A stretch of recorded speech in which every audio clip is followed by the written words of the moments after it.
बदलते वक्त के साथ बदल रहे जरूरतें और बढ़ रही है महंगाई। ऐसे में बच्चे की खातिर सही प्लानिंग करना जरूरी है।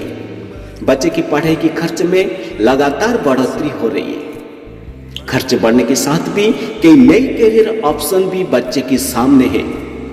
ऐसे में बच्चे के सपने बदल रहे हैं बल्कि उनकी खर्च बढ़ रही है।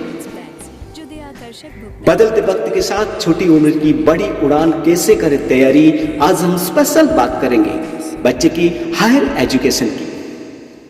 नमस्कार, मो मनोज पंडा, आपण देखुछंती माई LIC यूट्यूब चैनल योगाक्षेमम वहाम्यम। तुम सुरक्षा मो दायित्व। फील्ड कोई भी हो, इंजीनियरिंग, एरोनॉटिक्स, मेडिसिन, आर्ट्स या स्पोर्ट्स, हर पड़ाव पर आपके बच्चे को एक बेहतर ट्रेनिंग, यूनिवर्सिटी या कोचिंग की जरूरत पड़ेगी। पर बढ़ते इन्फेक्शन के कारण उनकी फ्यूचर एजुकेशन की एक्सपेंशंस और भी महंगी होती जाएगी। इसलिए आज की प्लानिंग से अब कल आपको बच्चे को हर मूड पर फाइनेंशियल सपोर्ट दे पाएंगे, जो उनकी फीस, ट्यूशन, अकोमोडेशन, ट्रैवल्स में काम आएगी।